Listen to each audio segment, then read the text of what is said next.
Então sejam muito bem-vindos a mais um América Jovem. Seja bem-vindo a mais um domingo na Igreja Adventista. Se você nos visita pela primeira vez, volte mais vezes. Você é muito bem-vindo aqui. Nós vamos cantar para louvar a Deus e antes, curve a sua fronte e vamos falar com o Senhor. Papai do céu, obrigada por mais este domingo em que estamos na Tua presença aqui na Tua casa de oração. Que a partir de agora, Senhor, desde a reverência até os louvores, a pregação, o momento de oração, tudo, suba ao Teu trono de graça como um ato de adoração da nossa parte. Nós te suplicamos em nome de Jesus. Amém.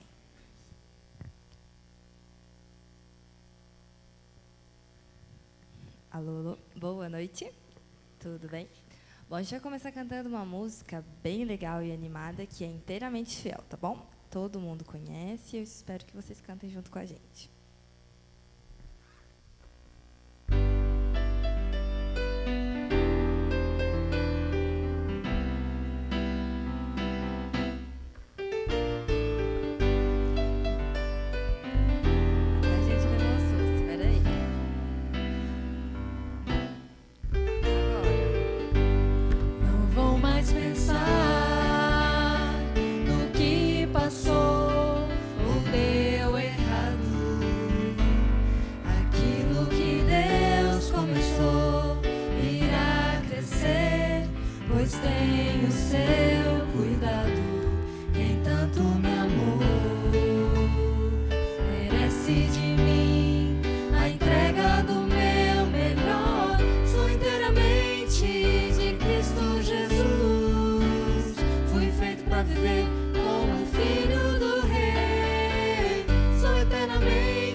Possa levar essa mensagem de sermos inteiramente fiéis ao Senhor essa semana.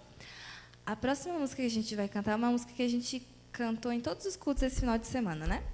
Que a gente aprendeu juntos aqui, né, Douglas?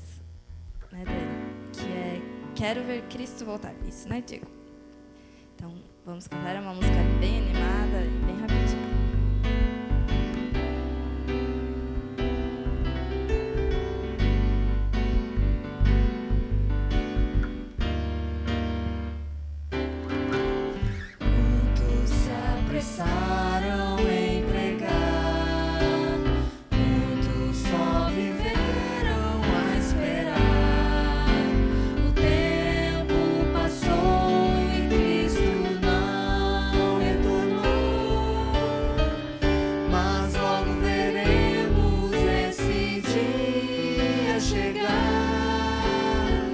Quero ver Cristo voltar em glória, quero cantar hinos de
próximo hino eu peço a gentileza que você se coloque em pé. Nós vamos cantar Deus de Israel.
De joelhos, vamos falar com o Senhor.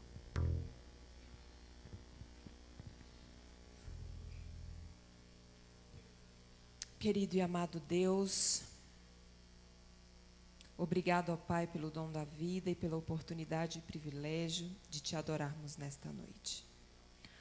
Ó Deus eterno, confirme em nós, Senhor, a tua palavra, a esperança de que muito em breve o veremos voltar. Que esta esperança aqueça o nosso coração e nos faça transportar todas as dificuldades desta vida, na certeza de que a vida que o Senhor tem prometido para nós compensa todo o sacrifício e toda a dificuldade que estamos e ainda iremos passar aqui. Mas confirme em nós, ó Deus, esta fé, aumente-nos a fé, ajude-nos a estarmos ligados na videira que é Jesus Cristo. Abençoe o restante deste culto. Nós te suplicamos isto em nome de Jesus. Amém.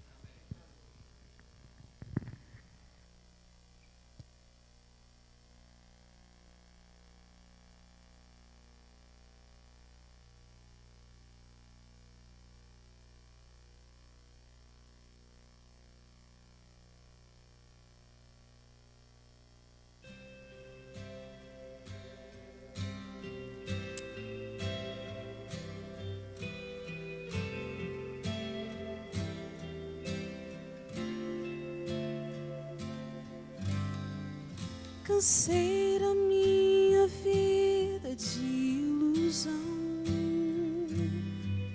cansei de machucar meu coração. Vou entregá-lo às mãos de quem o criou, pois sou curado sempre e a Ele eu vou. Com minha própria história pude aprender, encontro força se de ti depender. Se eu me faço forte, caio ao chão, sou sustentado sempre por suas mãos. Coração,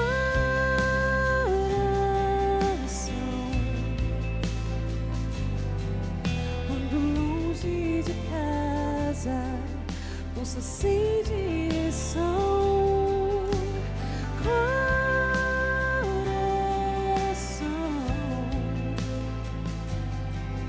Quando junto a Cristo, pulsa como canção. E quando os caminhos posso escolher, eu corro sempre a Cristo, quero poder. Com o coração aberto fico a orar, e a resposta chega pra confortar. Oração, quando longe de casa, pulsa sem direção. Coração, quando junto a Cristo, pulsa como canção.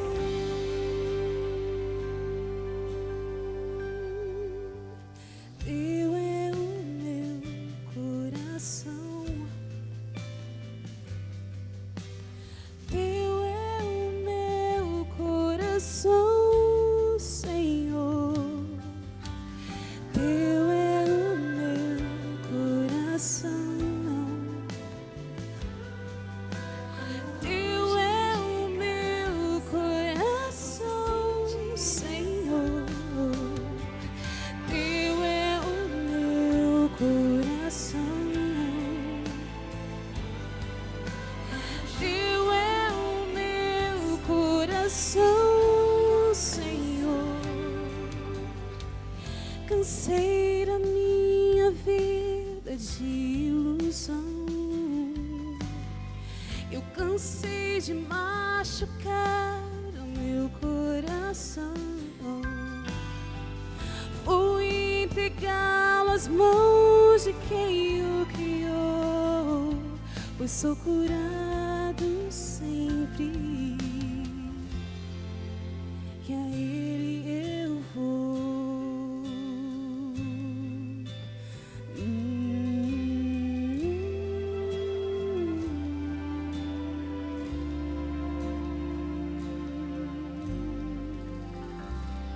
Amém.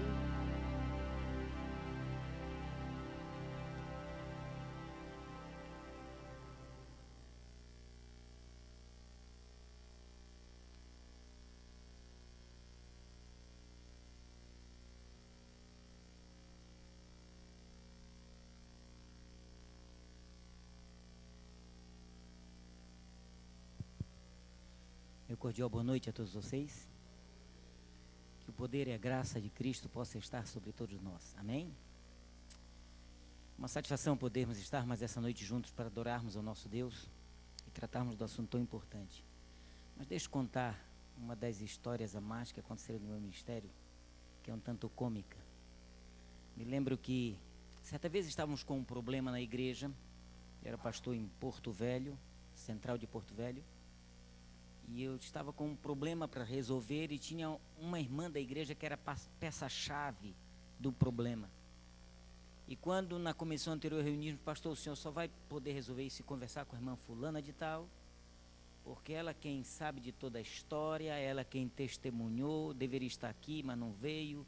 E é bom que o senhor então ouça dela o que ela tem a dizer e nos traga, traga notícias para possamos ter a solução do problema. E no sábado à tarde eu decidi visitá-la. Cheguei lá por volta das 3 horas da tarde e assentei-me, conversei com ela e orei e pedi que ela pudesse me retratar, me passar aquilo que ela sabia com respeito ao assunto que precisávamos resolver. Ela foi irredutível em dizer que não ia falar nada. Mas a senhora foi a primeira a expressar a situação que estava acontecendo para alguns irmãos da igreja. E por que para mim não? Eu preciso ouvir diretamente da senhora, porque alguns também não acreditam nisso, mas a senhora confirma que é verdade, e a gente precisa saber disso. E ela disse, eu não vou falar nada, não adianta o senhor pedir, pastor. E por mais que eu tivesse insistido algumas vezes, eu vi que ela estava irredutível, então tomei uma decisão. Irmão, vamos fazer o seguinte, nós vamos orar agora. E eu vou pedir que o Espírito Santo de Deus possa tocar no seu coração. E amanhã eu volto. E eu tenho certeza que essa noite eu continuarei orando e amanhã a senhora vai me dar as respostas necessárias que eu preciso ouvir. Ela virou assim, querendo voltar, pode voltar. E eu então terminei de orar, me despedi e saímos. E naquele momento eu saí e fui para casa e continuei orando para que pudéssemos ter a solução. E decidi na casa dela, havia marcado pela manhã às 9 horas, porque à tarde teremos a comissão. Interessante que às 9 horas, quando cheguei, parece que ela já estava à espera. E me lembro que adentrei, ela me tratou muito bem, eu entrei e já notei que o Espírito Santo tinha feito alguma coisa para que ela pudesse me dar as respostas necessárias. Ela pediu que assentasse, vou buscar uma cadeira, sentou à minha frente e começamos a conversar sobre o assunto. Antes eu então parei e oramos mais uma vez, acreditando que ela podia me dizer alguma coisa. E foi nesse momento que eu conversei a abordar o que eu sabia do assunto. Eu queria que ela me confirmasse e também desse a versão da história. No momento que eu comecei a abordar, descobri que o menino dela, um menininho de apenas 5 aninhos, ele metia a cabecinha na porta do quarto que dava na direção do sofá onde eu estava e fazia assim, ó, e puxava a cabeça e dava língua. E eu fiquei impressionado com aquilo, porque isso foi praticamente cronometrado, o momento que ele colocava a cabeça e tirava. Eu fiz que não estava vendo nada quando a gente estava conversando, mas parece que a gente fica curioso, e lá nós a gente disse, eu olhei com o rabo do olho, né? Apesar de não ter rabo. E vi que ele meteu a cabeça a segunda vez, meteu a cabeça a terceira vez, e eu pensei, a próxima vez que ele botar a cabeça, eu vou virar de frente e vou dar o linguão para ele também. Quer ver qual vai ser a reação dele. E queridos, eu senti que a cabecinha dele começou a aparecer, aí eu, do sofá onde eu estava, virei assim meio de lado para o sofá, mais de frente para ele, e quando eu ia dar a língua, a mãe dele viu que eu despertou meu interesse para o lado do corredor, esticou o pescoço daí e viu ele assim, ó, para a minha mão, para a minha direção. Quando fez assim, ela viu, ele disse, filho, que é isso? Vem cá, filho, vem cá, e chamou. E ele veio se arrastando na parede do corredor da casa, né? Chegou na sala e disse, vem cá, e aproximou ele um pouco mais, colocou ele no meio e disse, filho, é o pastor, filho, é o pastor da igreja. Para o pastor, filho, a gente não dá língua. Ele virou para ele e disse, a senhora deu ontem, quando ele saiu daqui de casa.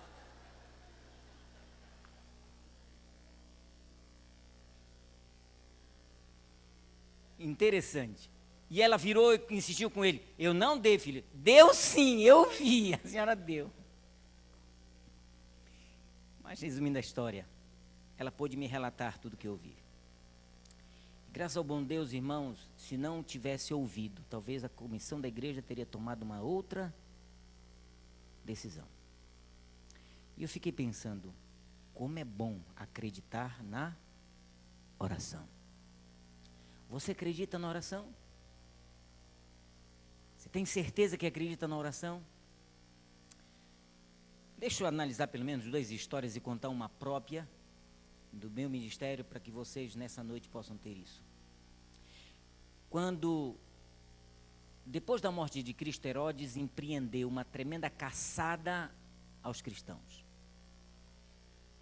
Isso aconteceu depois, logo de Pentecostes.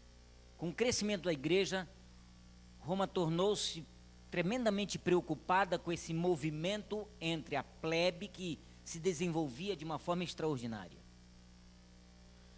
E ele começou então uma caçada, e diz a Bíblia de que Herodes viu que o que havia feito com Jesus poderia talvez fazer com todos os outros discípulos do Mestre.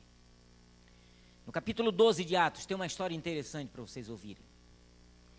E a partir do versículo 1 a Bíblia diz o seguinte: quem já achou, diga amém. Quem não achou, peça misericórdia. Tem alguns que precisam de misericórdia. Atos capítulo 12.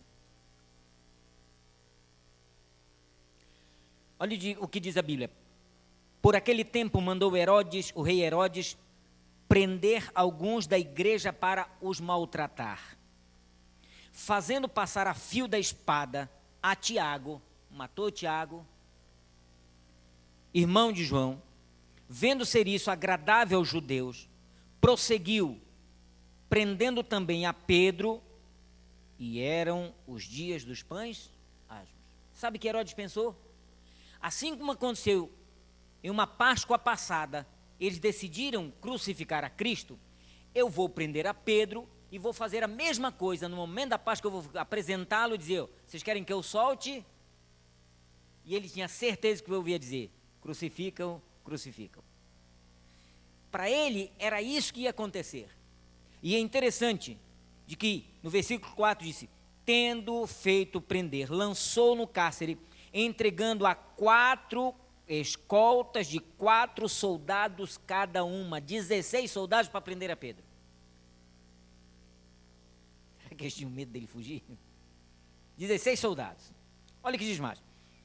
Pedro, desculpem, 4 escoltas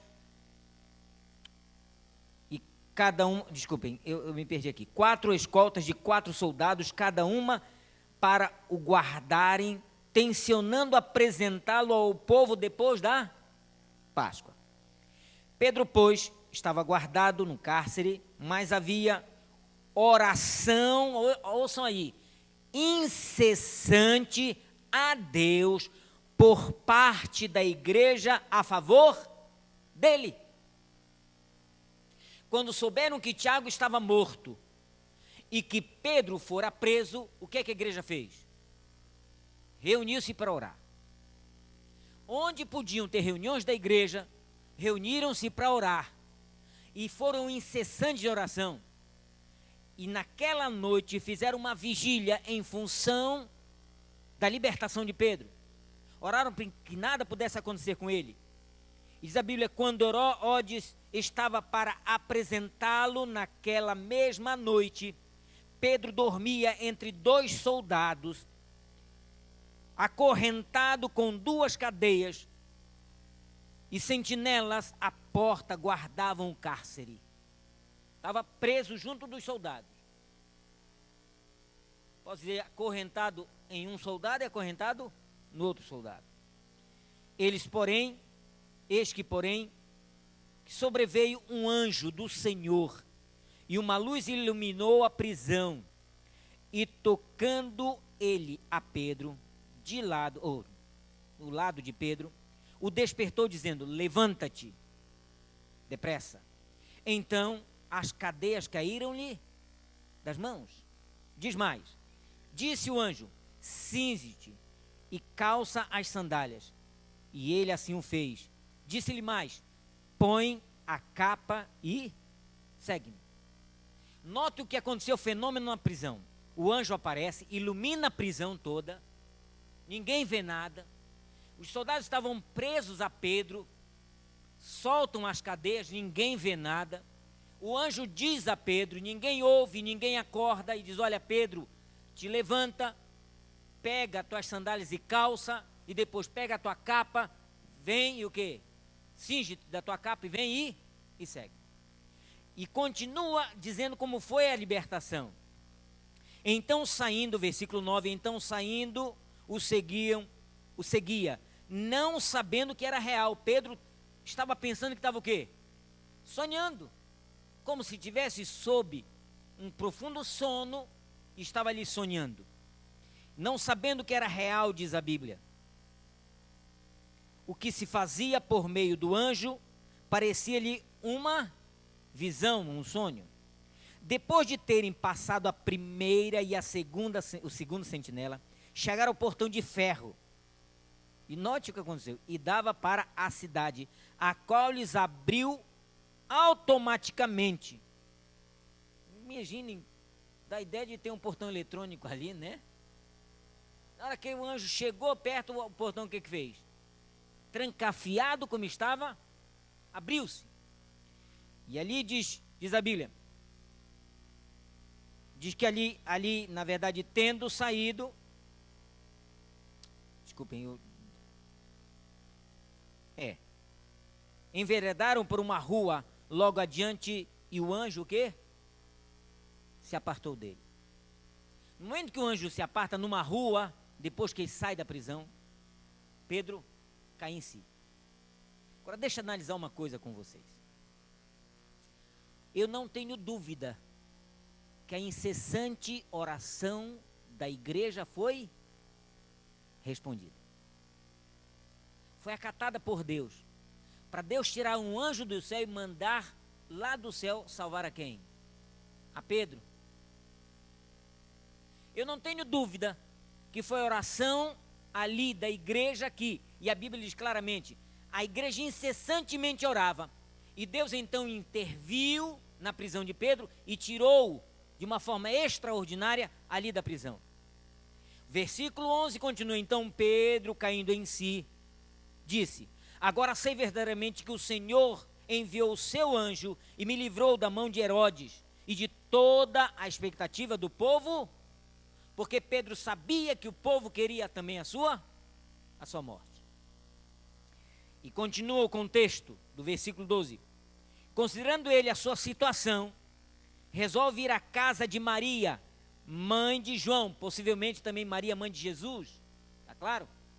Mãe de João, cognominado Marcos, onde muitas pessoas estavam, e o que faziam naquela casa?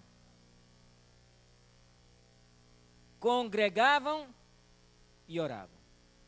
Quando ele bateu ao pórtico, do portão, veio uma criada chamada Rode, ver quem era. Reconhecendo a voz de Pedro, tão alegre ficou, que nem a fez entrar, mas voltou correndo para anunciar que Pedro estava junto o quê? À porta, ou portão. Eles lhes diziam, está louca, mulher? Tu tá, no norte a gente chama, tu tá lesa da cabeça? E pensava assim, tu tá louca? Ela, porém, insistia dizendo, em afirmar, que Pedro estava ali. Então diziam, é o seu anjo, orando e não acreditando naquilo que estava fazendo. Veja o contexto, eles oraram, Deus atende a oração. Quando Pedro aparece no portão, a criada vem dar o recado de que Pedro estava lá no portão e disseram, tu está doida, está lesinha da cabeça, é impossível ele estar lá, porque ele foi preso, foi acorrentado. E como é que você diz agora que Pedro está aí? Não acreditando que eles só estavam orando por uma coisa, e Deus, quando resolve o problema, eles não se deram conta que a oração já tinha sido respondida. Por que eu estou mencionando isso? Porque às vezes nós, no século 21, fazemos a mesma coisa. Pedimos algumas coisas a Deus, oramos por algumas coisas, e quando Deus responde, a gente o quê? Não acredita. Eu fui pastor da igreja central também de Belém. E quando eu estava ali na igreja central de Belém, uma irmã me procurou. Eu atendia toda quinta e toda terça e toda quinta na igreja. Tínhamos um escritório ali na igreja para eu atender. E eu me lembro que ela chegou, esse pastor não queria lhe incomodar, mas eu queria falar com o senhor, eu estou angustiada, pastor. E o que está acontecendo? Eu descobri, pastor, que meu filho de 14 anos é um pichador. Eu digo, não é novidade, porque Belém o que mais tem é pichador, né?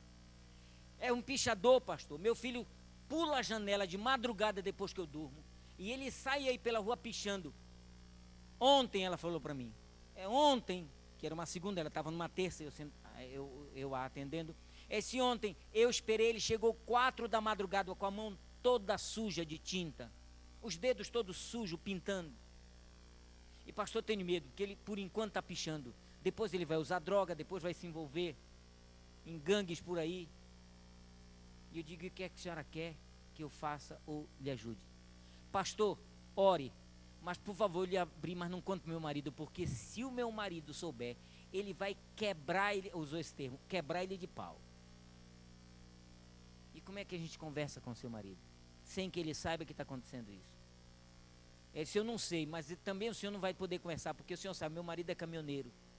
E ele viaja e passou um final de semana no mês em casa. E eu não tenho autoridade, porque eu digo para ele não sair, eu brigo, faço o que eu posso, mas ele não me obedece mais. E nessa idade, pastor, o senhor sabe, com 14 anos está rebelde, me responde, não aceita nada. E eu queria que o senhor orasse e me ajudasse. Irmã, eu estou disposto a orar, mas a senhora já pediu a Deus para que Deus mude a situação? Pastor, mas eu vim aqui para isso, para lhe pedir. Não, eu estou querendo saber se a senhora quer orar, quer pedir a Deus para mudar essa situação. Ah, pastor, eu quero que ele... Não, se a senhora quer orar, eu estou perguntando. Aí eu forcei, ela disse, eu quero, então vamos orar. Fiz ela ajoelhar, abra o seu coração a Deus. O Espírito de Profecia, eu disse para ela, um livrinho pequeno, Caminho a Cristo, tem lá o privilégio de falar com quem? Com Deus. E diz que quando oramos a Deus, nós não subimos até Ele, mas o céu desce até quem? Até nós. Ore, Ele vai lhe ouvir. E ela ajoelhou, orou, chorou na oração, pedindo a Deus que mudasse a sua vida, mudasse a vida do marido, porque ela casou sabendo que ele era caminhoneiro, mas se ele pudesse ficar em casa, o filho não estava na situação. Ela abriu mesmo o coração. Depois eu orei, pedindo que Deus pudesse atender essa oração. Se evadiu, ela foi embora. 3 meses depois ela volta, agora numa quinta-feira. Se pastor, o senhor por favor me perdoe, eu não gosto de incomodar, mas eu vim aqui para o senhor orar de novo. O que foi que aconteceu? E eu já pensei no menino, né? Esse pastor, meu marido ficou doido, pastor. Por que seu marido ficou doido? Pastor, ele não trocou o caminhão num supermercado lá em Palmas. E o supermercado é embaixo, a casa é em cima. E ele agora quer que eu, urgente, tire o menino da escola, alugue a casa, eu dê os móveis, porque casa lá é imobiliária, dê os móveis para quem puder receber isso. E põe a casa numa imobiliária, se não puder vender, e corra para lá, pastor, porque ele está sozinho lá e ele quer minha ajuda. Mas pastor, uma época dessa em setembro, pastor, como é que eu vou tirar o menino da escola e pode perder o ano? Eu olhei para ela, irmã, para um pouquinho. Eu acho que quem está doido é a senhora. Esse por quê, pastor? Eu digo, porque Deus respondeu a sua oração. Seu marido não vai ser mais caminhoneiro, ele vai ter que estar no balcão do supermercado sempre. O menino 14 anos vai poder ajudá-lo quando não estiver estudando no supermercado. Ele vai estar todo dia em casa. Ele estando em casa, o menino vai poder sair para pichar. Por outro lado, os amigos serão outros, o ambiente será outro. Deus já respondeu, o Senhor pediu para Deus mudar a sua vida. A senhora vai ter outro ambiente, outro tipo de vida. Ele vai morar em cima do supermercado. Vocês vão estar lá sempre junto com o teu marido. Aí ela olhou para mim, é mesmo, né, pastor? Vocês imaginem isso, irmãos? Às vezes nós agimos dessa forma. Deus já havia respondido a oração dela e ela ainda estava questionando, achando que quem estava doido era quem? O marido dela. Mas vamos a outra história. Daniel capítulo 7, essa vocês conhecem bem. Daniel capítulo 6, desculpem. Essa é muito conhecida. Quando aqui em Daniel aparece a prova de Daniel, vocês sabem, quem sabe uma outra oportunidade que eu possa usar esse tema, eu tenho uma semana toda falando sobre a histologia de Daniel. Eu começo num sábado falando do capítulo 1, depois capítulo 2, capítulo 3, capítulo 4, e no último sábado eu termino falando de 7 a 12, pegando só o final para dar o contexto profético, e por que Deus leva e permite que Daniel fosse para a Babilônia, e tivesse uma história magnífica ali. Mas em Daniel, no capítulo 6, desculpem, aparece a prova que Daniel recebe. Dario invade a Babilônia, toma posse ali com os medos e os persas. E Dario então monta no território que ele ocupou, o outro território foi de Ciro. Ele então pega a parte daquilo e descobriu que estava com 120 províncias, coloca 120 sátrapas para cuidar dessas províncias. E sobre esses sátrapas ele coloca 3 governadores ou 3 presidentes. E um deles era quem? Daniel. A Bíblia diz que Daniel se sobressai entre esses presidentes, de tal forma que colocou neles uma tremenda inveja. E eles procuravam saber o que poderiam fazer para poder fazer com que Daniel fosse o quê? Fosse destruído, derrotado, e não mais pudesse sobressair sobre eles. E buscaram tudo o que podiam, e nada conseguiram, nenhum sucesso conseguiram. E a Bíblia diz que eles então, reunidos, decidiram uma coisa: olha, não adianta, porque nós não vamos pegar nada do caráter dele. Descobri que Daniel era tão íntegro, tão honesto, tão fiel, que nada poderia manchar o quê? O seu caráter, a maneira de viver. E descobri que não tinha nenhum defeito. Vocês imaginem que performance de homem no meio de um país ímpio, de um povo ímpio. Que político honesto era Daniel. Que fibra tinha Daniel. Isso não é acaso, porque quando eu abordo isso, numa semana eu abordo desde o primeiro dia como foi que Daniel entrou lá na Babilônia, tomando uma decisão de não se contaminar com 3 aspectos: com a alimentação ou estilo de vida do rei, com a filosofia de vida dos babilônicos, com a língua babilônica, que também era isso, e com a religião dos babilônicos. Era o estilo de vida, a língua dos babilônicos, dos caldeus, e também o que nós chamamos de a religião dos caldeus, que era politeísta, e Daniel vem com um princípio monoteísta. Daniel adorava um só Deus. Chega aqui, quando eles descobriram nada, nós só podemos pegar alguma coisa se for baseado na religião dele, no Deus dele. E descobriram que Daniel tinha um princípio. Orava a Deus quantas vezes por dia? Ele orava mais. 3 vezes era uma audiência especial. Eu acredito que ele orava na hora que acordava, na hora também que ia dormir, orava na hora que ele tinha que comer. Está claro? Mas esses 3 momentos ele orava. E diz que ele orava diante de uma janela que dava na direção de Jerusalém. E orava pela restauração. E que um dia ele pudesse ver Jerusalém restaurada. Eles disseram: vamos fazer um decreto que durante 30 dias ninguém possa orar, nem clamar, nem adorar nenhum outro ser senão a quem? Ao rei. E Dario não sabia disso, e todo rei ímpio naquele tempo tinha o quê? O princípio de querer ser o quê? Endeusado, não é verdade? E isso caiu de luva nas mãos do rei. E nesse momento o rei ficou agraciado com o privilégio de ser, pelo menos por 30 dias, adorado como se fosse o próprio Deus. E é nesse momento que então vem a prova de Daniel. Porque o decreto dizia que em 30 dias, quem não cumprisse o propósito de buscar ou exaltar ou ter algum tipo de adoração ou reconhecimento superior a Dario, seria jogado onde? Na cova dos leões. E foi o que aconteceu. Reuniram-se depois com o rei e disseram: olha, rei, o hebreu que tu colocastes como um dos presidentes entre nós não faz caso de ti, não te respeita. A história é comum a vocês. Porque ele 3 vezes por dia, ele ajoelha-se e ora ao Deus dele. E a Bíblia diz que Dario se preocupou muito. Sabem por quê? Porque conhecia Daniel. E diz que ele passou o dia inteiro para tentar livrá-lo de não ter que jogá-lo na cova dos leões. Dia inteiro, e não conseguiu. A pressão foi tão grande que no final do dia disseram: rei, a lei dos metros e os pés, depois de assinada, ela tem que ser cumprida. Não pode ser revogada. Ela tem que ser cumprida. E o rei chama Daniel e diz: Daniel, quem sabe o teu Deus, a quem tu continuamente serves, poderá livrar-te dos meus leões. E Daniel disse: ó, vive rei, eternamente. Agora um conceito que eu quero dar a vocês, antes de dar o desfecho dessa história. Por mais que o leão estivesse à sua espera, Daniel acreditava tanto na oração, que ele não quebraria de forma nenhuma o seu relacionamento com quem? Com Deus.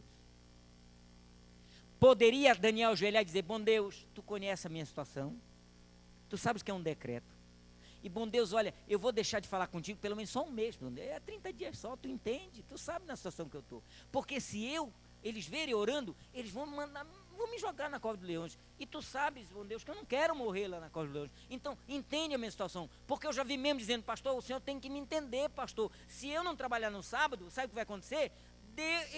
Eu vou morrer de fome, eu tenho 5 filhos para criar. Pastor, se eu não fizer a prova, eu vou perder a matéria inteira da faculdade. É por isso que eu tenho que fazer essa prova. Não é decreto de morte.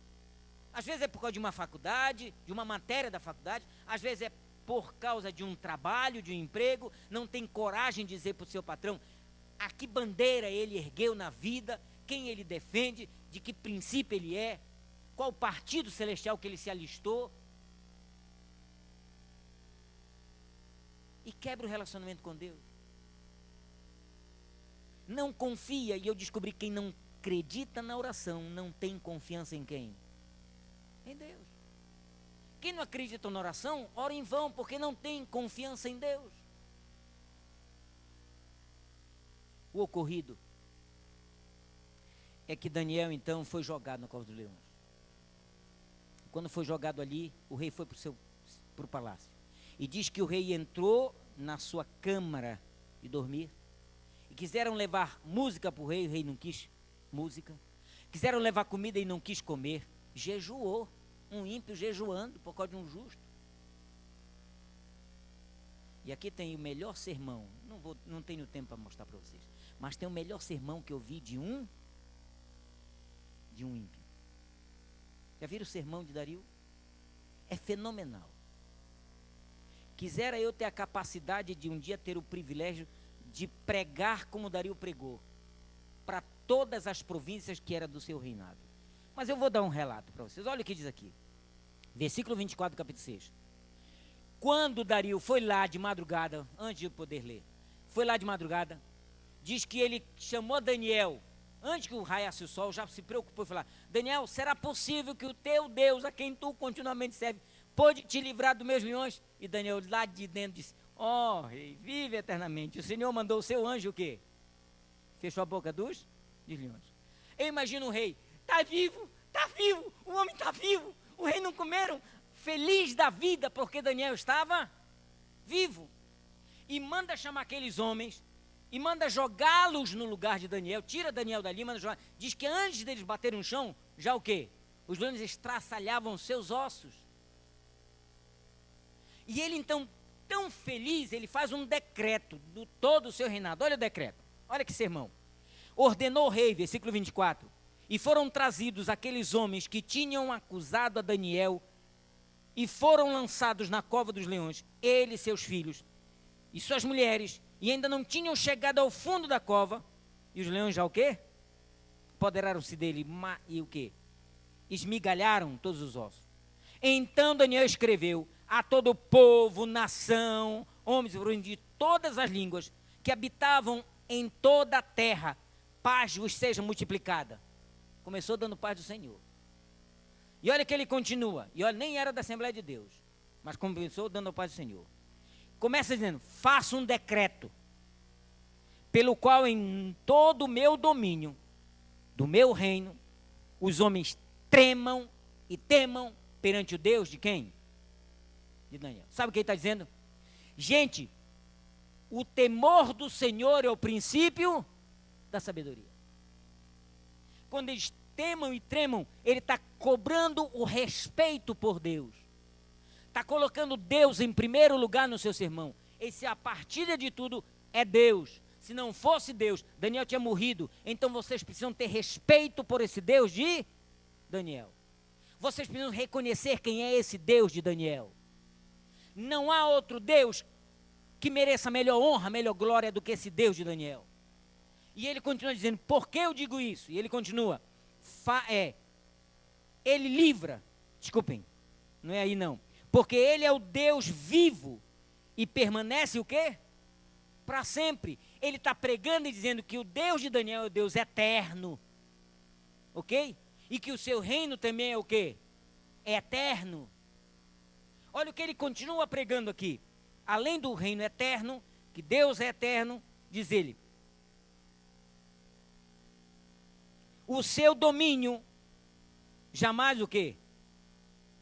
Terá fim. E é interessante, quando ele menciona isso, irmãos, ele continua dizendo, ele livra, ele salva. Está dizendo que Deus é libertador, é livrador e é salvador. Ele exalta Deus, fala do seu reino eterno, fala que ele é um ser eterno, que vive para sempre, e vive para livrar, para proteger, para amparar, e para que mais? Para salvar.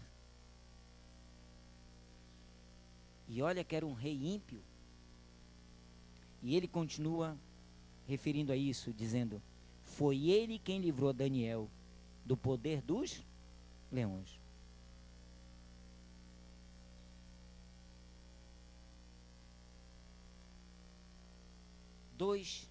Duas histórias, uma de quem acreditava na oração e outra de que não acreditava na oração. Uma igreja inteira não acredita na oração. Aqui também vemos um homem que, por mais que a morte estivesse lhe esperando, por mais que o leão estivesse à sua espera, ele de maneira nenhuma quebraria o seu relacionamento com Deus. Sabem por quê? Porque ele acreditava naquilo que ele fazia, no seu relacionamento com Deus. Mas me marcou um dia, quando fui convidado pelo pastor Gileno, que é um pastor lá no Amazonas, para fazer um período de 30 dias de evangelismo no distrito dele. No norte, gente, todo pastor faz 2 evangelismos por ano. E vocês vão dizer, pastor, não é cansativo 30 noites? É emoção dia a dia. É evangelismo que a gente passa 30 noites e batiza 100, batiza 150. Então, para a gente é todo dia a gente tomando decisão. E lá como, não que o Espírito Santo seja mais forte lá do que aqui, mas é que a igreja é mais envolvida do que aqui. A igreja tem muito mais noção de fazer o programa para fora do que um programa especial para dentro dela. E eu me lembro que comecei o programa e na primeira semana eu tinha ali mais ou menos 32 ou 33 pessoas interessadas, já fazendo o curso bíblico comigo. Falei uma semana de família e quando eu comecei a semana seguinte para fazer já os estudos bíblicos, uma das noites, na terceira noite que comecei o estudo praticamente, entrou um ET dentro da igreja. Eu chamo de ET porque escandalizou praticamente toda a igreja. Essa moça, a aparência dela, eu preciso descrever a vocês. Ela entrou usando, chamam, eu não sei se é bustier, mas é apenas um pedaço de malha preta cobrindo os seios. Só uma tira de 4 dedos assim cobrindo os seios aqui. Ok? Também a sua saia não tinha mais do que uma chave. Eu não digo um palmo, uma chave praticamente. Para vocês terem uma ideia, ela tinha o rosto todo metalizado. Ela tinha piercings no nariz, entre os olhos, a orelha inteira cheia de piercing. Ela tinha, para vocês terem uma ideia, piercing também nas sobrancelhas. Ela tinha piercing nos bicos dos seios, porque só uma faixa atravessada para ver as argolas no bico do seio. Vocês imaginem? Ela tinha piercing no ventre, no umbigo. Ela tinha piercing, para vocês terem uma ideia, nos joelhos. Tinha piercing em cada dedo do pé. Todas as dedos da mão. Era toda metalizada. O cabelo bem negro com uma faixa vermelha. Só uma faixa vermelha no cabelo. E ele entrou arrastando uma sandália havaiana. Para sentar, ela pegou com o dedão à frente daquela saia, pegou a parte de trás, segurou aqui e sentou. E ficou todo o tempo segurando aqui na frente. Mas não precisava fazer isso, porque todo mundo via uma calcinha branca por baixo de um pano de uma chave preta. Ela entrou e quem trouxe ela sentou. Todo mundo nessa hora parou. Eu continuei falando para não dar a entender que era tão diferente, mas ela era alguém estranha entrando ali. Quando ela sentou no terceiro banco, eu continuei e terminei aquela noite convidando as pessoas para orar. Ela veio à frente. Quando chegou à frente, a Rosa que trouxe ela, uma peruana que a levou, virou para mim e disse: pastor, eu queria que você orasse pela minha amiga depois. Tudo bem. Terminou o programa, ela ficou sentada com a Rosa, eu fui lá, sentei-me do lado e disse: posso orar por você? Ele disse: pode. E deve, falou para mim. Que bom. Vamos orar então. Mas eu queria, antes de orar, pedir uma coisa. Eu tenho vontade de orar por você todas as noites. Mas se você vier todas as noites. Ela virou para a Rosa: está vendo? Não te falei que ele ia querer me prender aqui dentro? Já estava. E eu disse: não vai adiantar orar só hoje por você. E foi ela quem me falou: então a senhora sem acreditar na oração? Eu digo: não. É porque você precisa chegar um momento de pedir a Deus para que Ele resolva os seus problemas, os quais eu não sei. Mas você não vai conseguir fazer isso só hoje, porque hoje você não sabe nem como é orar. Então eu vou orar cada noite até que você tenha a condição de você fazer a tua própria oração. Aí ele disse: está fechado. Usou esse termo para mim: está fechado. Eu levei a mão e, em vez dela estender a mão, ela fechou a mão, fez assim, assim, assim, não sei como foi. E eu fiquei com a mão vazia ali, sem saber como era o esquema, né, de bater, virar e tá. Eu acho que vocês já viram gente cumprimentando desse jeito, né?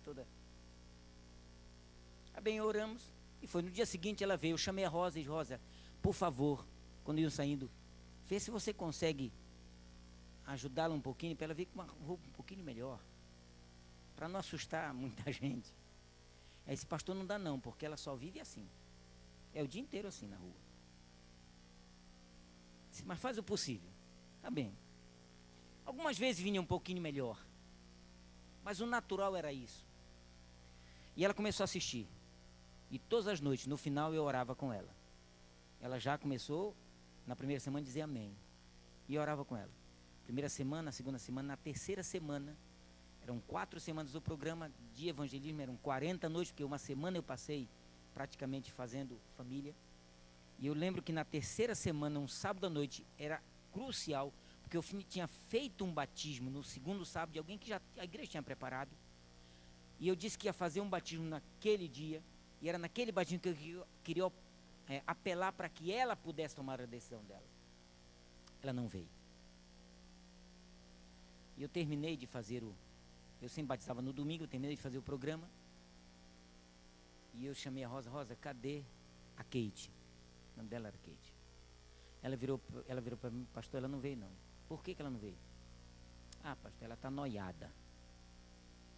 Vocês já ouviram esse texto, esse termo? Noiada. Noiada é alguém que está sob efeito de drogas. Eu disse: me leva lá na casa dela. Eu disse: mas uma hora dessa, pastor, eram 9:30 da noite. Me leva lá. Eu disse: não sei se eu vou poder falar com ela, mas vamos. E eu disse: então entra aí, vamos. E ela disse: não, pastor, deixa o carro aí na igreja mesmo, é virando a rua aqui, a terceira ou quarta casa logo em cima. Então vamos lá. E eu saí andando com a Rosa. A Rosa não me falou nada praticamente a respeito dela. Mas se vinha daquele jeito. E estava noiada, era alguém que era dependente química, né? Tinha dependência química. E foi então nesse momento que eu decidi ir lá mais para ver qual era a situação da família. E esperava chegar num barraco de madeira, entrar num corredor, encontrar um dos quartos dela jogada lá. Não, encontrei uma casa de classe média, parede alta, portão eletrônico, com interfone. E eu digo: é aqui que ela mora? Isso é aqui, pastor. Apertei no interfone. Um homem lá de dentro disse: pois não, quem é? Aí a Rosa respondeu: é o pastor, quer falar com a Kate. Ele: peraí um pouquinho. Foi lá e abriu. Um cidadão barrigudão, de bermuda, sem camisa. Era o pai dela. E disse assim: ela está dormindo. Na hora que ele falou, ele está dormindo, a mãe por trás dele empurrou ele um pouquinho de lado e disse assim: mas ele vai falar com ela, nem que ele acorde ela, ele vai falar com ela. A mãe ainda tinha um fundo de esperança. E quando a mãe falou isso, disse: pode entrar, pastor, pode entrar. E eu entrei. Aquele deve ter dito que estava indo à igreja, alguma coisa para a mãe.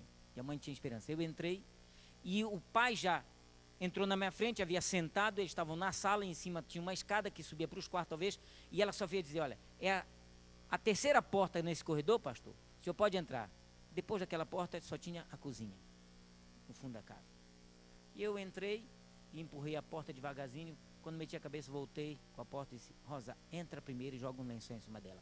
Ela estava só de calcinha, se contorcendo em cima da cama.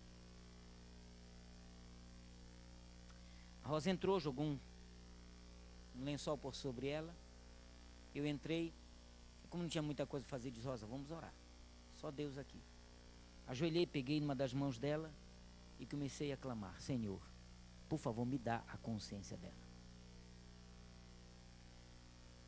Eu tenho dificuldade de falar isso porque me emociono. E eu disse, Senhor, por favor, me dá a consciência dela. Se tu tens um plano ainda na vida da Kate, por favor, me dá a consciência dela. Hoje é fundamental que eu converse com ela. E nada acontecia. E eu comecei a clamar, Senhor, em nome de Jesus, em nome do teu filho que derramou sangue na cruz do Calvário por ela, me dá a consciência dela. Me dá por momentos apenas, mas que ela esteja consciente para que eu possa conversar com ela. Eu não estou fazendo o programa por acaso, Senhor, o trabalho é teu, são almas que tu tem que levar para o céu e por favor me dá a consciência dela. E eu comecei a clamar, e eu senti que a Rosa disse, pastor, fale mais baixo. Eu deveria estar gritando dentro do quarto, clamando, porque orar é uma coisa e clamar é outra. Eu estava tão angustiado pela situação, que talvez eu estava falando alto demais naquele momento. E quando ela pediu para baixar a voz, eu tentei, mas talvez não tenha conseguido. De repente mexeu-se na cama e eu tive que levar o braço um pouquinho e ela sentou na cama, apertou debaixo dos braços, creio que quando eu abri os olhos estava assim, apertou o lençol debaixo do braço e virou para mim e disse, pastor, o que o senhor faz aqui? Eu disse, aleluia, aleluia. Eu disse, eu vim atrás de você, que você não foi para o nosso encontro. Isso eu não podia. Por que não podia? Por que você não podia? Foi quando ela orou para mim e disse assim, o que o senhor faz aqui? Eu não tenho valor nenhum, pastor. O senhor não sabe, eu não presto. Sabe, a autoestima dela estava tremendamente baixa. Eu não presto, pastor. E o que o senhor faz aqui? Sabe qual é o meu preço? É 10 reais por uma pedra de caque. Eu durmo com qualquer homem na rua. Por 10 reais. O senhor acha que eu tenho algum valor? Para o senhor vir aqui na minha casa? Eu olhei para ela e disse, Kate, você vale muito, é que você não sabe disso. Você vale o preço do sangue do Filho unigênito de Deus. E Ele morreu por você. E tenho orado já há quase 15 dias por você. E tenho colocado o teu nome nas mãos do Senhor. E você não podia quebrar esse princípio da oração. Porque você um dia vai ter que orar. Um dia você vai ter que clamar. E vai pedir a Deus a tua libertação. E esse pastor, o senhor sabe a minha história? O senhor não sabe de nada. Eu não sei quanto tempo eu gastei ali. Uma coisa eu sei, ela contou a história, que ela desde os 14 anos, queridos, eu vou resumir aqui, porque não posso contar detalhes. Ela disse, desde os 14 anos, pastor, eu encontrei um grupo no shopping, todos de preto, todos metalizados, com faixa, uma amarela, outra vermelha, outra azul no cabelo. E eu fui interrogá-los, fui conversar com eles, descobri que era um grupo de uma tribo urbana chamada Emo. E eu me afeiçoei tanto deles, que eu queria ser como eles, eu queria me apresentar como eles, queria viver como eles. E perguntei se eu podia fazer parte do grupo. Me disseram que tinha alguns passos para eu poder fazer parte do grupo. E eu comecei, então, a fazer os passos que eles queriam para entrar no grupo. Um dos últimos passos para ser aceita, me levaram à meia-noite no cemitério. E eu tive relações íntimas com quem eu não sei, só senti, em cima de um túmulo. E eu comecei a pensar, isso, adolescentes vivendo esse tipo de vida? Quando isso aconteceu, ela disse assim, eu já estava para fazer meus 16 anos. Só que depois disso, lá eles me disseram que agora eu estava com o corpo fechado. Eu podia andar a qualquer hora da madrugada e ninguém mais ia me ver na rua. Não ia mais ser assaltada, não ia ser mais agredida, não ia ser estrupada, porque eu podia passar pelo lado de quem eu passasse, ninguém ia me ver. E um dia, pastor, eu fiz o teste. Saí de casa depois da meia-noite. Um indivíduo vinha passando. Eu passei lá dele, toquei no ombro dele. O cara olhou para um lado, olhou para o outro. E parece que ele não viu nada. E eu comecei a rir lá na frente. Digo, é mesmo, eu tenho corpo fechado. Tenho poder. Vocês imaginem, irmão? Depois ela disse assim, mas eu gostei de um rapaz da tribo. E comecei a me namorar com ele. E uma noite, ele foi, na verdade, para um lado, e uma outra moça estava entrando. Nós fomos também para o outro lado do cemitério. Os homens foram para um lado, as mulheres foram para o outro. E eu saí do grupo das mulheres. E fui ver o que os homens faziam. E encontrei meu namorado tendo relações íntimas com um cadáver que naquele dia tinha sido enterrado. E eu perguntei para mim, como é que eles fazem isso? Necromancia. Ouviram falar nisso? Eles pagavam o coveiro para poder abrir a cova para que eles pudessem ter relacionamento. E ela me falou uma coisa que eu fiquei, na hora eu praticamente arrepiei. E eu disse, e ele podia abrir todas as covas, ela disse, não, tinha covas que por sabermos que foi naquele dia que foi enterrado, os rapazes diziam para o coveiro, e esse aí? Não, esse aí não nos pertence, esse aí a gente não pode mexer. E quando ela me falou, eu descobri que a irmã White diz que anjos guardam a cova daqueles que um dia ressuscitarão. Esses não podem mexer, esses não são nossos. Queridos, quando ela me contou isso, e mais alguns detalhes da sua história, eu fiquei sabendo de que ela disse, meu pai gastou o preço inteiro de uma casa, o preço inteiro de um carro, me mandou para Goiânia. Eu passei 6 meses em Goiânia, vim muito bem, eu já tinha 18 anos nessa época, mas quando cheguei aqui encontrei novamente o namorado e voltei às drogas. Mas ele na verdade morreu num assalto. Eu fiquei desesperada e afundei mais nas drogas. Hoje, pastor, nesse momento ela já estava bem calma, chorando, disse, hoje não tem jeito, porque eu não consigo. Olha que eu estava 15 dias em abstinência, que eu sempre queria estar lá na igreja, mas não consegui. O senhor acha que para mim tem jeito? E eu disse para ela, tem, basta que você clame ao Senhor, é você que tem que fazer isso. E ela chorando, irmãos, esqueceu que estava amarrando o lençol debaixo do braço, levantou a mão para cima e gritou, Deus, me ajuda, Deus, Senhor, me ama, me ajuda. E queridos, eu ali ajoelhado na beira daquela cama, comecei a gritar, Senhor Deus, aceita a oração da tua serva, aceita, Senhor, livre-a, dê a ela liberdade completa agora. E quando eu terminei de falar, ela parou também de orar, cobriu o rosto com vergonha. Eu botei a mão no ombro dela e disse, Rosa, vamos fazer a última oração, eu preciso ir, você precisa dormir. E orei com ela, ela deitou, não falou mais nada, ficou no quarto. Eu passei naquele espaço, olhei para o relógio, 15 para as 11, quase já, ou 15 para meia-noite, quase meia-noite. Fui para casa aquele sábado. No domingo, quando cheguei, comecei a cantar com a igreja, junto com mais 2 pessoas que tinham um ministério de música lá. Kate entrou. Quando ela entrou, irmão, não me contive. Estava com uma saia jeans no joelho, uma camiseta da sociedade jovem da igreja. A igreja tinha uma camiseta padronizada. A Rosa deveria ter arranjado para ela. Não tinha um metal no rosto, não tinha uma mecha nenhuma no cabelo, cabelo todo negro, sem nenhuma mecha, sem nenhum metal. E eu vi quanto era uma moça bonita de 19 anos, nenhum metal. Ela entrou com um sapato baixo, aquela saia comprida, com mangas, e quando ela entrou eu comecei a dizer amém, amém, aleluia, e a igreja começou a dizer, esse pastor deve estar doido. Quando viram ela entrando, e eu comecei a clamar, irmãos, aleluia, e ela veio, e eu não me contive, fui até o meio da igreja, e abracei a Kate, e trouxe ela no banco, sentei, e ela sorrindo para todo mundo, sentou ali. Uma semana depois, ela estava no tanque batismal junto comigo. Batizei Kate. Tremenda de uma alegria. Eu era o departamental de jovens da associação.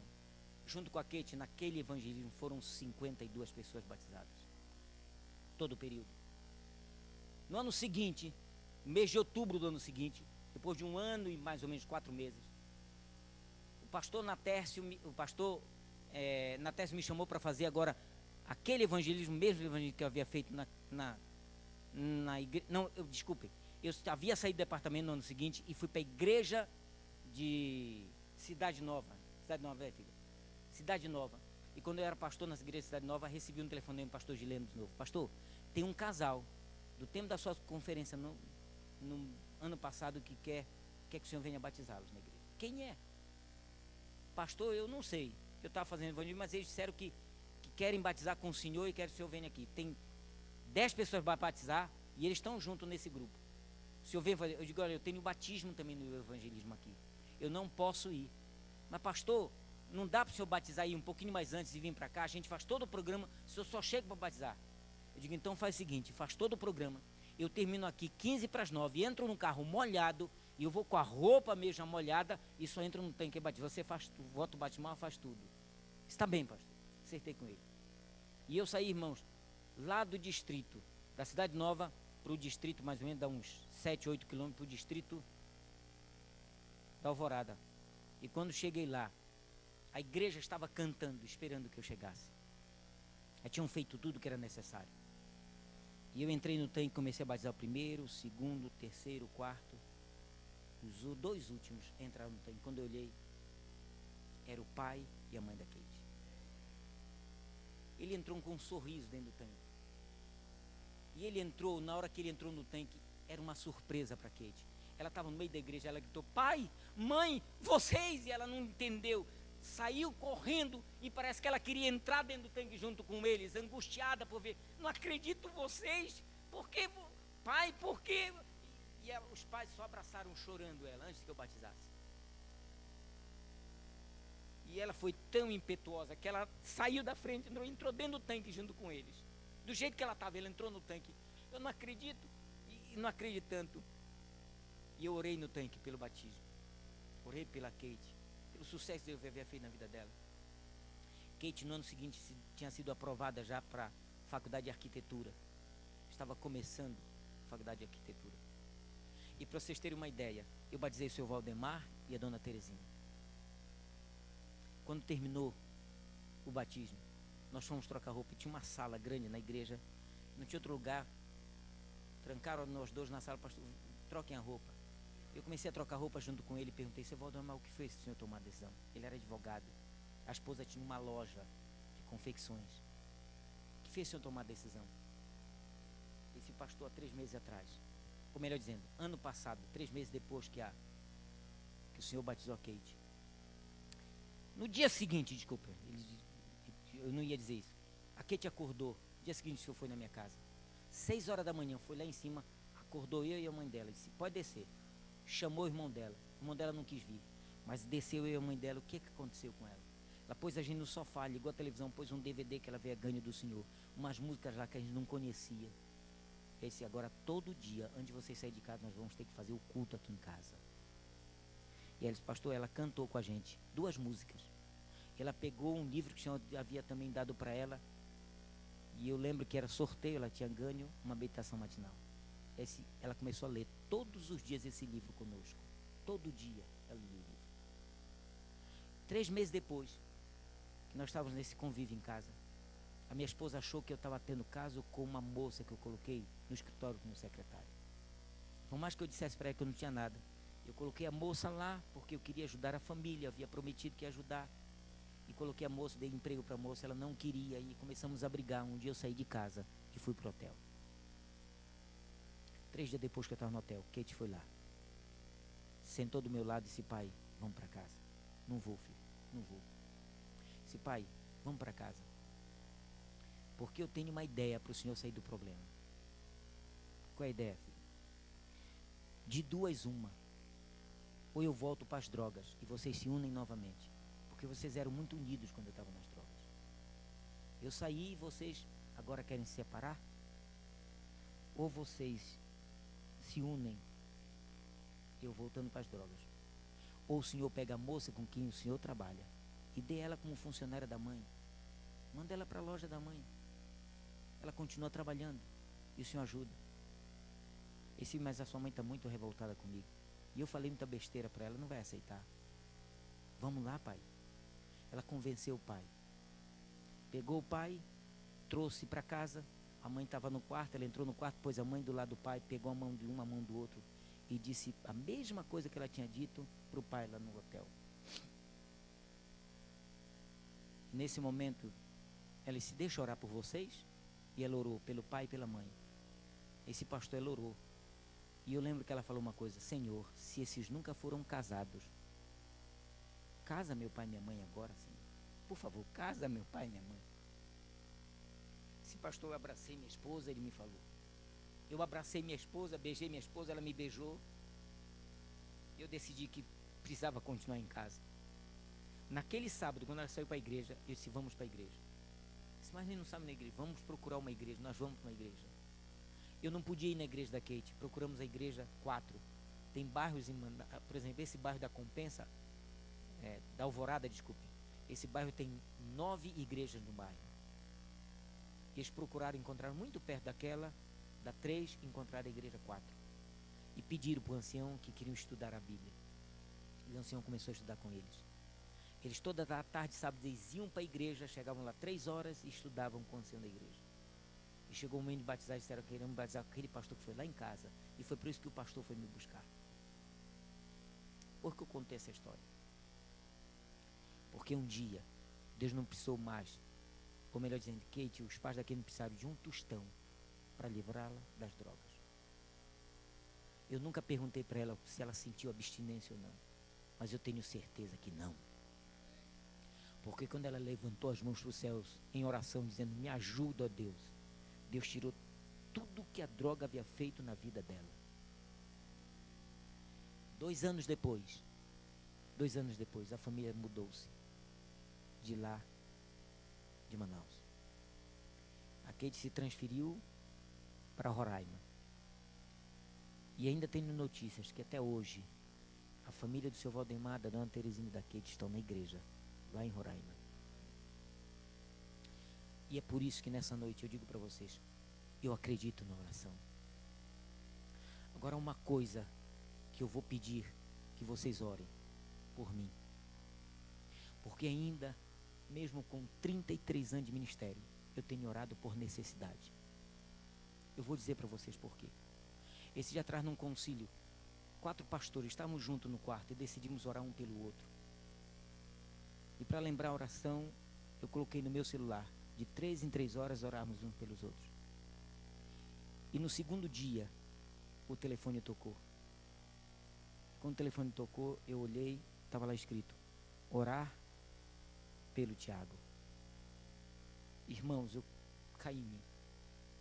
Que pastor é esse que precisa de um celular para avisar que ele tem que falar com Deus? Que pastor sou eu que preciso de um celular me lembrando que eu tenho que falar por Deus, com Deus?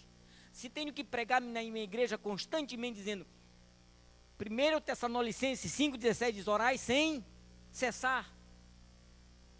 Então comecei a clamar a Deus: eu não quero mais orar por necessidade, eu quero ter prazer na oração. E eu tenho certeza que o dia que você te orar por prazer e não por necessidade, sua conversa com Deus vai ser diferente. Acredite na oração e peça a Deus para orar com prazer. Quando a gente tem prazer de conversar com Deus, é a mesma coisa que eu tinha quando encontrei aquela linda mulher ali. Eu tinha prazer de estar com ela, prazer de estar do lado dela. Todo momento que eu pudesse ter na vida para estar do lado dela, tanto é que casei com ela por prazer de estar com ela. E porque não tenho no coração prazer de estar constantemente conversando com Deus. E é por isso que eu quero orar nessa noite, por você que também sente essa necessidade. Precisamos parar de orar por necessidade e orar por prazer. Nós ouviremos agora uma mensagem musical. E no momento de nós ouvirmos essa mensagem musical, se você tem desejo de pedir isso a Deus junto comigo, você vai vir do meu lado aqui, nós vamos orar juntos, pedindo todos nós isso a Deus. que Deus nos faça orar por prazer de conversar com Ele. Porque eu acho que Daniel, o que ele tinha era prazer e não necessidade. Ele orava por prazer, pela satisfação de ter constantemente um relacionamento íntimo com Deus. O prazer era tamanho que ele estava disposto a morrer, mas não quebrava seu compromisso com Deus. Ele tinha tanto prazer que, por mais que leões estivessem lhe esperando, ele acreditava tanto nisso, que ele não quebrava o seu relacionamento com Deus. A audiência para ele com Deus era sagrada, era prazerosa. E ele não queria passar um dia sequer sem que 3 vezes pudesse estar em audiência com Deus. Vamos ouvir então a mensagem. E no momento que ela estiver cantando, eu queria que você viesse à frente. Você não é obrigado a vir, mas se você quer aprender e quer pedir que o Espírito Santo lhe coloque no coração o prazer de orar, a satisfação de falar com Deus, vem à frente, porque eu quero que vocês orem por mim para isso. Eu quero parar de orar por necessidade. Eu tenho necessidade de orar por prazer. Porque o dia que eu tiver prazer na oração é porque o Espírito Santo encheu todo o meu coração. E que isso aconteça não só comigo, mas com você, com a minha igreja onde sou pastor, e com a igreja aqui, e com cada jovem do América Jovem. Cada jovem dessa igreja. Acredite na oração e faça disso não uma necessidade, faça disso um prazer.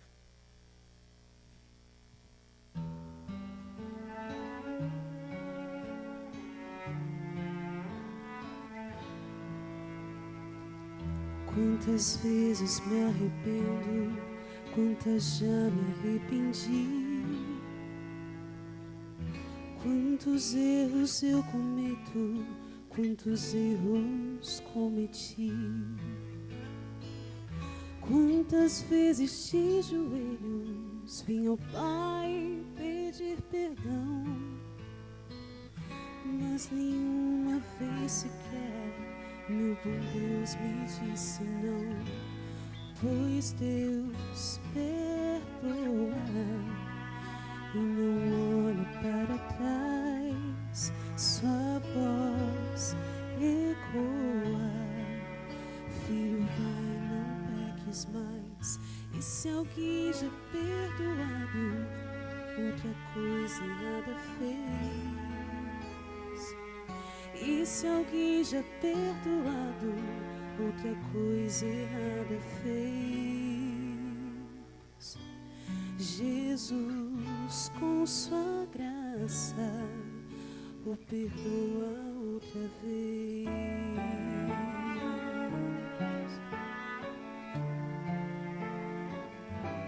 O santo não é aquele que sem pecar viveu, é aquele que insiste em ter Cristo ao lado seu. Se pra armadilha do inimigo está difícil dizer não, Jesus Cristo te dá forças para vencer a tentação, pois Deus perdoa e não olha para trás, sua voz ecoa. Filho, vai, não peques mais. E se alguém já perdoado, outra coisa errada fez.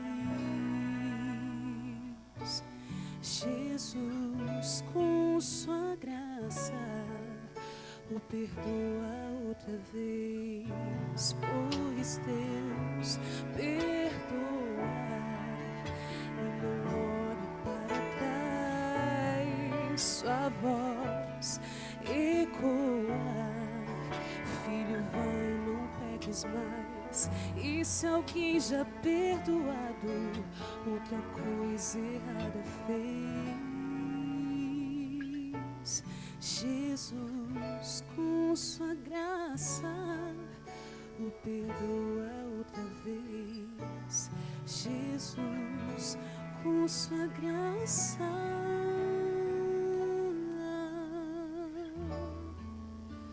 perdoa outra vez.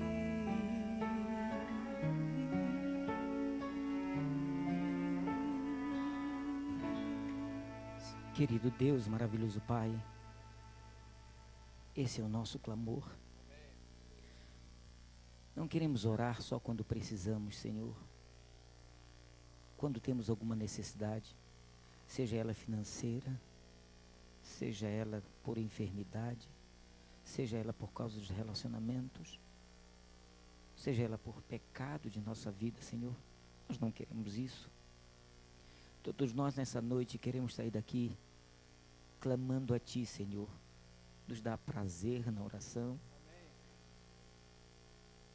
Que sejam momentos do Teu lado prazerosos, Senhor. Que possamos gastar tempo com isso e sentirmos que isso é a coisa mais importante na vida de um jovem nessa noite, Senhor.